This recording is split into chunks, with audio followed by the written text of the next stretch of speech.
Welcome to see you're dancing again. I haven't seen you dancing. Like you already messed up. Let's Yeah, do it look at again. that. All right. Welcome to season 5 of VET S.O.S podcast. Remember, don't try to see a transition. Grab the VET S.O.S lifeline. We are brought to you by the Who You Know Network and proud members of the Parade Deck community. VET S.O.S can now be heard on Reach Across America Radio on Thursdays at 4 p.m. Eastern. You can find Reach Across America Radio on iHeartRadio, Odyssey, and the TuneIn apps. We're excited to kick off season 5 with our special guest, Susan L. Combs, founder of Pancakes for Roger Inc. This is a special organization with a wonderful story. Really looking forward to getting into this conversation. Kate, season 5. Can you believe it?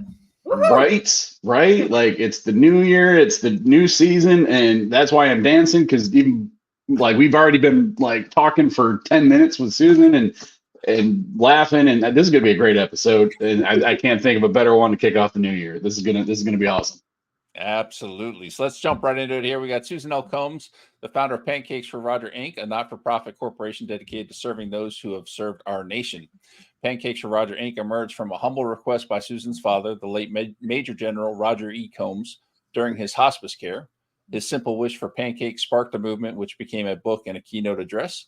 Raised in a military household with her father serving in 3 branches of the armed services, Susan was instilled with a strong service ethos from an early age, as evidenced by her active involvement in various philanthropic endeavors. So happy to have you with us today, Susan. How are you doing today? I'm doing good. How are you guys doing? Outstanding. I'm still in Florida. It's still not that cold. I can't complain. Oh. All right. So yeah, but do you still have your house? Yeah. Okay. Oh, yeah. With all the hurricanes that have happened the end of last for a loop year. There. I thought I was getting evicted. Yeah, no, still got the house. We're definitely lucky this past year, and hopefully we can continue to fortify our position and be good as we move down the road here. So let's talk about your journey to working with veterans. How did that all come about?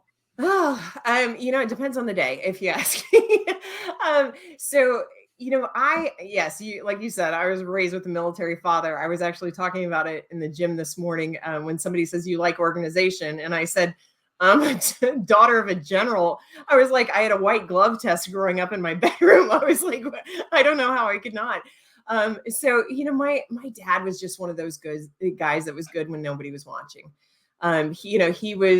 He was a mentor, a friend. He sponsored a lot of people, that were looking for promotions, and he was just a good guy.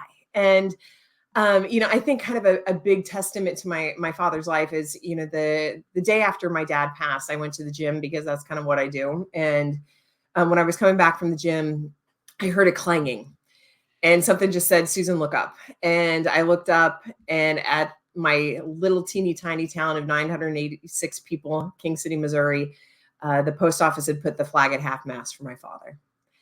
And if that's not a testament to a life well lived, I don't know what is. And so, just simple acts like that made me realize what an impact my father had, but just not even in our small community, just around the world. I mean, after he passed away, so many people reached out to me and just said, oh my God, your dad was a giant, which he wasn't. I mean, he was like, 5'10" on his best day. But he just was one of those guys. He was, and, my sister-in-law said at one time, she was like, your dad always saw the best in people, but he also knew how to pull the best out of people. And, I got so many great life lessons from him. And, I was raised that if you get a good piece of advice, it's your duty to share it with somebody else.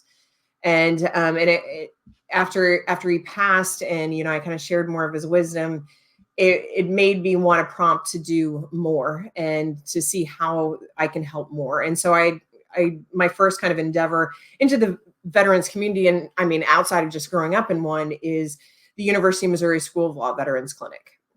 So the Veterans Clinic at Mizzou provides free legal services for veterans and their families navigating the VA claims and appeals process, discharge upgrades, and just a whole lot more. And they just celebrated last year their 10-year anniversary. And in that 10-year time, they've recovered over $16 million in payments for veterans. And I learned a lot from them. And, they basically told me how when you go onto the VA website, you see that claims on average take 7 years. And I don't need to tell you guys that's complete bullshit. My father's claim took 3 years, and we thought that was a long time. My father, in addition to being a general, he was also a civilian judge. So he knew how to navigate that system, and it still took 3 years. 14% of our veterans pass away during the claims process. And so it was like, you know what, how can we help? How can we do things for them? And, we, like a lot of times when we talk, about making lemonade out of lemons, we tried to make a greater impact by just having people enjoy some pancakes. That's awesome, and a great segue into what we're going to be talking about today. I It's like you've done this before. I threw it up there for you. Yep. I feel like we're dealing with a professional, Keith. I don't know what's going on here. All right, so tell us about Pancakes for Roger. So Pancakes for Roger, like you mentioned, it started out as a simple request from my father. My father ultimately passed away from Agent Orange-related throat cancer.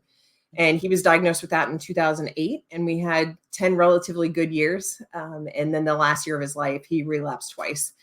And the last year of his life, he had a feeding tube. He was also on oxygen. And my dad and I we thought so similarly. And so before we triggered hospice as a family, I was able to return from New York City back to Missouri and help care for him. And, after he was on hospice, we had a cadence, we had a schedule, surprise. And I would check on him when I get up in the morning. If he was good, I'd go to the gym, I'd come back, check on him again. And if he was good, I'd go get cleaned up for the day and then come down and help him get ready. And then I'd just work at my childhood home with my laptop at the coffee table for the rest of the day in case he needed something. And so one morning, after I came down from getting showered, he wasn't in his hospital bed. And we were fortunate enough to have hospice at home. And because my dad was an early adopter of long-term care and through the military, actually, when the first program started. And he wasn't in his hospital bed, and the rooms went in a circle. So I just kept going around the circle and then eventually landed in the kitchen. And my dad had the placemat out and he had sat at the table, and I looked at him and I said, "Dad, what are you doing?" And he said, "I want pancakes for breakfast." And this is a man that had not made a request for food in a year. He just understood. He's a military guy, right? The hand you're dealt, you accept it. And because nothing's going to change it. So I looked at him and I said, "Oh, Dad, there's nothing more that I want to give you than pancakes for breakfast." But I said, "We're on hospice. You have a DNR." I said, "If I give you pancakes and you choke, we're probably done here. And I don't think we're quite ready to be done." And he said, "Oh, yes, I can." Matt said I could. And Matt's my brother, and he's a nurse, and he wasn't there that morning. So I knew we were dealing with some confusion from some oxygen deprivation from the night before. And I said, "Okay, let me see what I can do." So my dad, you guys will appreciate this. He always wanted his tube feeding formula warmed up for 14 seconds. Never 13, never 15. He would know. Always 14. So I heated up for 14 seconds and I went and put it set it on the table. And he said, "What's that?" And I said, "That's your syrup." And so the oxygen levels had kind of started rallying around, and he said, "Okay." And so, 3 short weeks later, he had passed away. And I came back to New York. And I took one day off of work because I just needed to shut out the noise and just have one day for myself. And my husband said, "Why don't we go have some pancakes for your dad?" And so we went to the Bel Air Diner in Queens, New York. And my husband took a picture of me. And I will tell you, I look 10 years older then than I do now because caregiving is freaking hard. And I will tell you, I have a little bit better Botox now too. We took one day and my husband took a picture and I shared about it on social media and talked about my dad a little bit. And I said, "If you're so inclined, why don't you have some pancakes for Roger? And remember all the blessings you have in your life, because all of our lives can change in the blink of an eye." And I didn't expect it to go anywhere. I was just sharing some of my heart and a little bit of my grief. And then people started having pancakes and they started texting me pictures. And they said, "I can't have pancakes now and not think about your dad. And I can't have pancakes and not talk to my children about military service." And, it just warmed my heart because I was like, God, what, my dad's passing shattered me. And I was like, what good can come out of this? Because, he gave his life for our country. It just took, decades to happen. And so then what we started doing is the month of February, because his birthday was February 22nd, we started doing a picture campaign. And so we said, okay, every picture that we get of pancake loving people, using the hashtag Pancakes for Roger, now we have our own social media accounts. They can tag our accounts. As long as they're public facing, we'll make a donation to the Veterans Clinic in his honor. Like, we weren't asking for money. It was all my money. I was like, just talk about the military, talk about service, talk about things that you can appreciate in your life. And so it started out slow. I mean, I think the first year we got about 100 pictures, but you know, this past year, and I know we're getting ready for Pancake Month now, so all the listeners better be having pancakes and tagging our accounts. But you know, last year we got 29 countries, all 7 continents, all 50 states. Wow. And you know, we were able to make a donation of over $10,000 to the Veterans Clinic this year. And so this has been a campaign that, you know, coming up, it'll be the 7th year that we've ran it. And it's just heartwarming. And now it's so cool because like kids are growing up on Pancakes for Roger. And kids are like, oh, it's Pancake Month, Mom. It's Pancake Month. We got to do this. And, you know, and it's just heartwarming. So that's like how the whole freaking thing started. And then it became a book, you know, in the book, I'll tell you, I had people after me to write a book for a very long time. And the book was not supposed to be about my dad. My dad was supposed to be a chapter. And then the general took over the whole freaking thing like he was known to do. And it's, you know, so the book is separated in 4 sections: self-love, family, and career. And it gives a lot of those lessons. And I don't think I realized how many of the lessons were military lessons until my military friends started saying, oh, that's Marine Corps thing. Oh, that's jump school. That's this, that's that, you know? And so, you know, and part of the proceeds of the book in perpetuity go to the Veterans Clinic too. But then I was like, you know what? There's got to be more than we can do. There's got to be more. So in December of 2023, I incorporated Pancakes for Roger as an official nonprofit. And, you know, our mission is to create pathways for veterans to, you know, to improve their lives and in their communities. So, you know, right now we're building an endowment because, you know, we want to be able to start providing grants to veterans. You know, I have aspirations of also doing like a soldier Shark Tank because I opened my first company at 26 years old. And, you know, we're not going to be given like $1 million or anything like that. But you know what? When I started my first company at 26, if somebody had given me $5,000, that would have changed my life. You know, to be able to set up my website, get the insurance for the company, get a phone system, things like that. I mean, that would have just advanced me so much more. So that's kind of the goal. And also too, we partner with a lot of, you know, nonprofits. I mean, we're always going to support the Veterans Clinic too. I mean, that's near and dear to my heart. And I'm also on an advisory board for them. But there's other veterans organizations that, you know, I've done quite a bit of work with Travis Manion Foundation too, that I know that we're going to be able to impact even more so in the future. Well, that's a fantastic story that, you know, I had to take a few deep breaths there. My allergies started acting up a little bit. You know, we went from laughing and joking to all of a sudden, you know. Marines don't cry. I'm not a Marine. Okay, there you go. Now we know.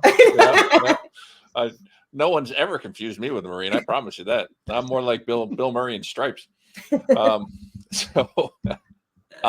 absolutely love that. I mean, the fact that something so simple, so, you know, just a simple act, you know, turned into this movement is just absolutely amazing. And then you've been able to springboard that into supporting veterans and just doing some amazing things. That is it. It's an amazing story, Keith. Yeah. Yeah. And I'm just going to make it a little personal. So I don't know if it's a Marine thing. My dad is he's a Marine. Can't say former Marine. Two-time Vietnam vet, you know, 2 tours in Vietnam, and he loves pancakes. Loves, his thing is peanut butter and syrup. They still put syrup up, but he's like, so I grew up pancakes, peanut butter and syrup pancakes, like almost every weekend. Like that's his thing. So they got like, this just speaks to me, like on a whole different level too. But yeah, like that's such an amazing story. So I'm just kind of curious, like wow, I'm like speechless, I guess. But so you like mentioned the clinic. Is it a VA clinic or is it like? It's actually ran by the law school. It's a legal clinic. Okay, that's right. You did mention that. Okay. But the kind of the cool thing with that is, so the University of Missouri also has a medical school. So they've actually brought in veterans that are going to med school because then they can help. And so with the Veterans Clinic, it's actually a course. So they have a course. So they're actually training attorneys to be ambassadors for our veterans. And then they end up going out throughout the United States. And the thing is, I think it's a misnomer. I think a lot of times people think, oh, it's the University of Missouri. You have to be an alum or you have to be in that state. If they can help you, they will. They've helped people from all across the country. It's just, you got to find them. And I will say, if you have anybody listening that's, running their head against a wall with a claim, and, I mean, let's call it what is. It's the government. It's a lot of bureaucratic bullshit where it's like somebody checked the wrong box. And so it's just, sometimes you just need somebody to kind of have a second pair of eyes, be an advocate for you. Especially discharge upgrades. Sometimes that stuff is just like, I mean, we don't need to get into that, but you know what I'm saying? I mean, it's just like, there can be some issues there. Yeah. But there's a lot of veterans clinics in throughout the country, and they're ran by these university veterans clinics. And a lot of times vets just don't know about them.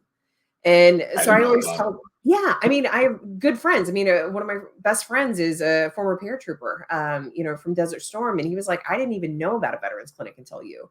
And so I always tell people, like, hey, look at the major university in your backyard and start there. Because if you can start locally, that's great. But University of Missouri, Syracuse, and Yale are kind of known as having the best veterans clinics, most established, most impactful. But again, there's, University of Michigan also has one. There's several. So I always tell people, start in your backyard. But if you have any listeners that are having a hard time with stuff, I'm happy for them to interface with me, and I can get some information. I can connect with them with the clinic, and if they can help, they'll help. I mean, especially since I write a check every year, they kind of take everybody I give them. So take advantage of my status, please.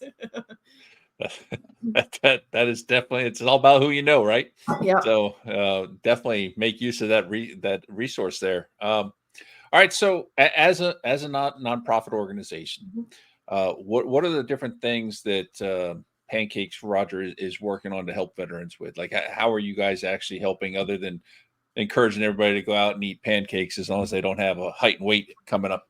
Yeah, PT test, right? So right now, our alliance and our affiliation is with the University of Missouri School of Law Veterans Clinic. So we've been supporting them as we build the endowment, because like you said, it's a nonprofit, so we have to be prudent with the dollars.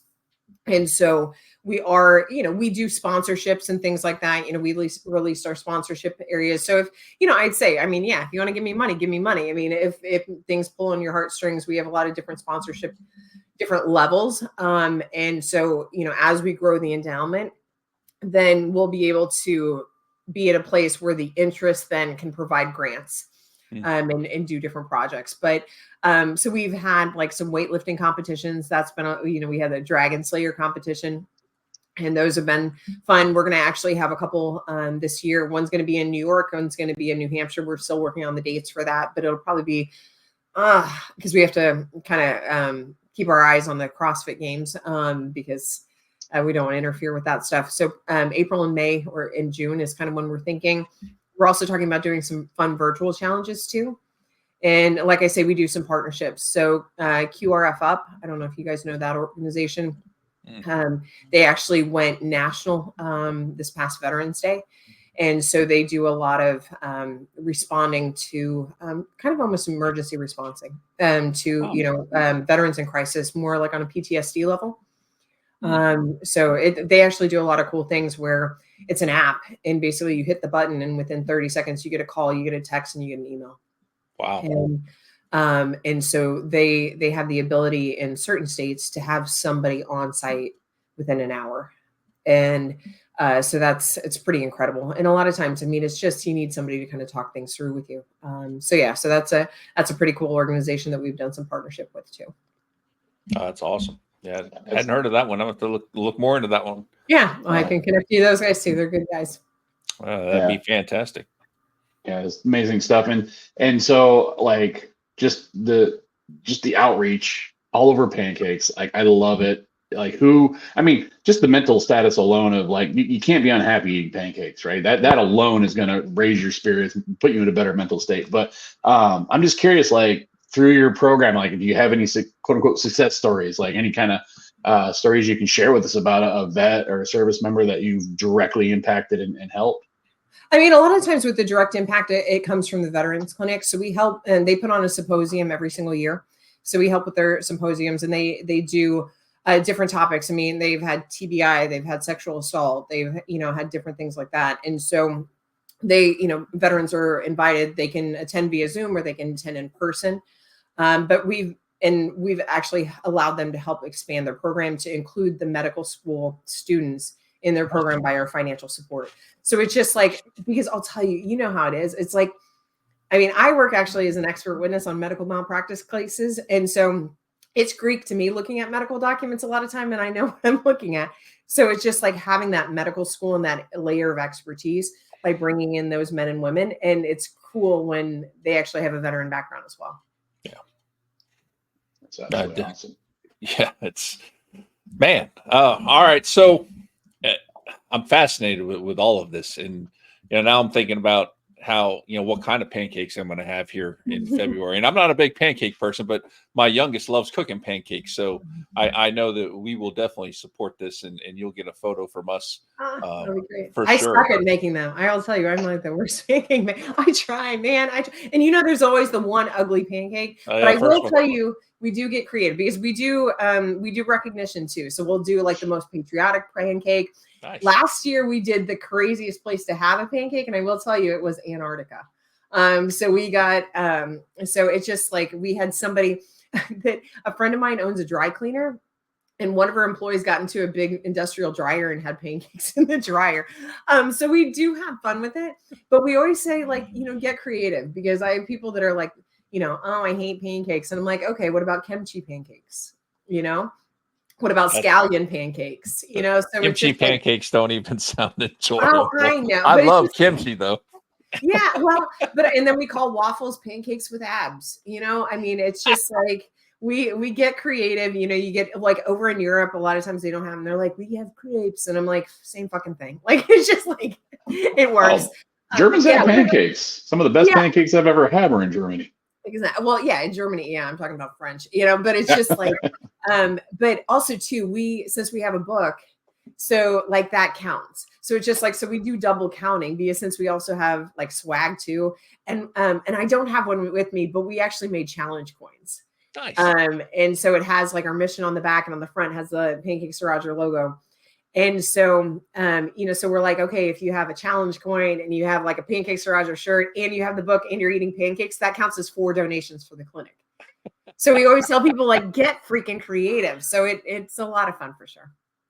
That is awesome. I mean, because that's like the best part of social media is, when people get creative and bring that extra love, that personal side of them to the whole thing. So yeah. I love the fact that you're doing that.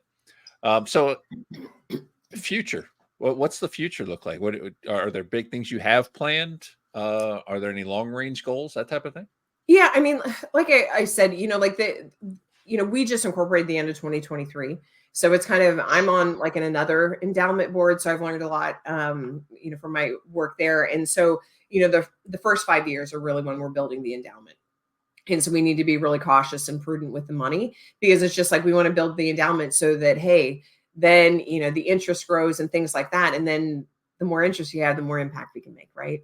So, I mean, like I told you, the Soldier Shark Tank is something that I know what'll happen, because it's just like, it combines like my passion for veterans and passion for entrepreneurship. But I also think, I'm like tempted to not put it out there, but I also Breaking think news. I know, right? Like, and then it'd be like, she'll be like, she said she'd do this, right? Heard it here first, folks. I know.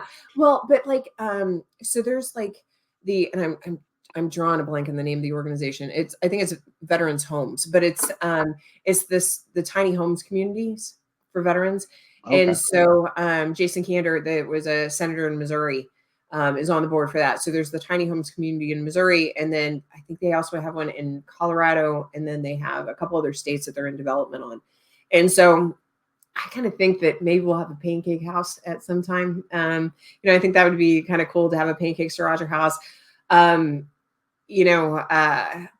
I was talking to you guys, my husband and I are in the process of transitioning to New Hampshire. New Hampshire is a very veteran friendly state. My new home has 3 acres on it. And I did tell my husband, I was like, maybe we put a couple of tiny homes. And then if veterans are going through like cancer treatments or something like that, they have a place to stay, on our property. So I don't know. We'll see. I mean, I know that there's big things to come. And as I kind of transition out of like more corporate life and focus more on this, and it'll all kind of line up, I'm sure. All the ideas will start flowing. Oh yeah. I gotta add, so I'm just envisioning this. I mean, are we talking maybe a partnership / sponsorship down the road, like IHOP for Roger? Well, so I will tell you. So I will tell you, we've kind of been working on that. We've kind of been working on Cracker Barrel, but like a lot of those guys are like, it's almost like franchises. So each location can decide who they want to align with. So I will tell you that my PR manager is pretty cool, and so she's kind of been working on some of that stuff too. So we're wanting to get them to do like a pancake day, like just highlight and just say like at the restaurant, make a 10-cent donation of every single check or something like that, on a day. So we're working on that stuff. And I can also see, I mean, I know in my community in Missouri, the Firehouse does their annual pancake breakfast in February now. The American Legion does, we always do our pancake breakfast and things like that. So that's one of the things that we've tried to be working with is if we know that like, the American Legion is having their pancake breakfast in the month of February, we reach out to them and say, hey, as people are coming through a line, just take pictures. I'm not asking you for money, just take pictures. And, we can talk about the organization and they can get connected too. That's awesome. Yeah. So, I mean, you've been dropping these little hints, right? You started your first company at 26. You've got all these different things you've done and all this. So you would assume by the time you start a nonprofit, in December 2023, you've learned it all. But I'm just curious, like, was there, and if there was, what was like the one thing that you didn't expect or didn't see coming and starting a nonprofit, unlike everything else prior that you experienced?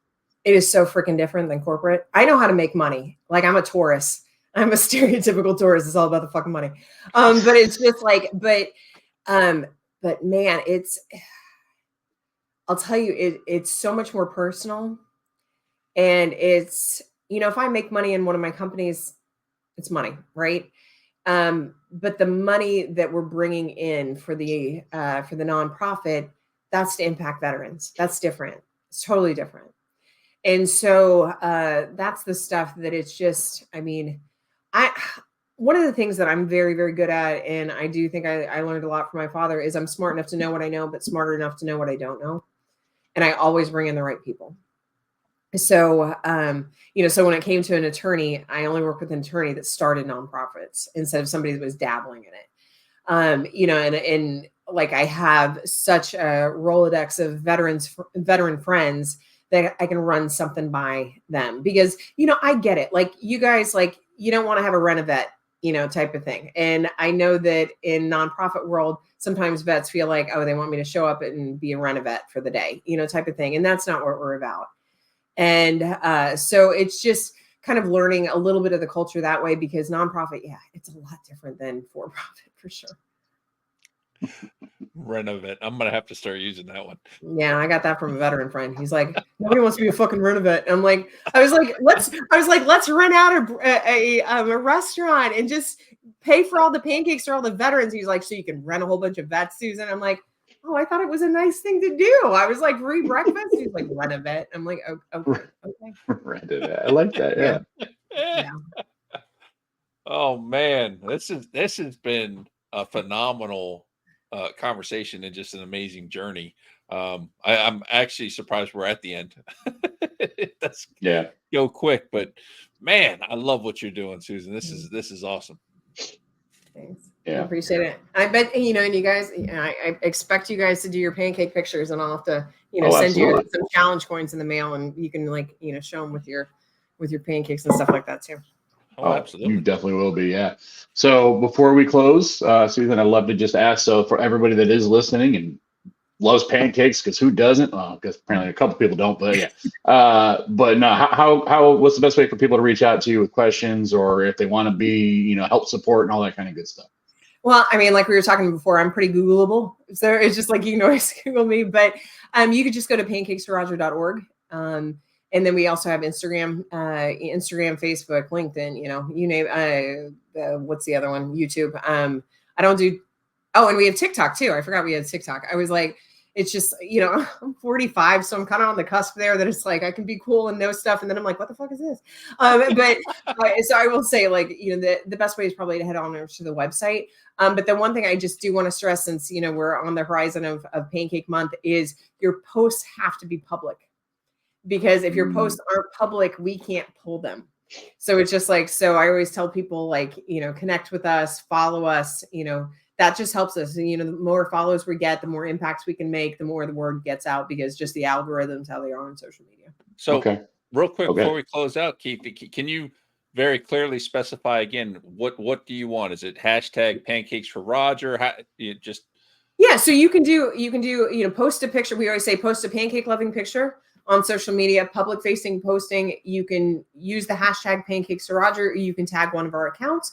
Or I will say, because there's a lot of grandmas out there, we do have a way that you can just upload them on the website, or, you can email them to us too, or you can, if you know me personally, I'll give you my cell phone and you can text them to me. But it's just, we try to do different ways. So we've had people that also, like, they're like, my mom doesn't have Facebook, but, then they send me the pictures type of thing, and then we'll reshare them, because we do keep tallies on everything, because then we know how well we do from year to year. And then we super get excited about all the different countries. So it's just like, man, if you have a friend in Scotland, or, especially with military guys, I mean, like Antarctica, I just reach out to the base.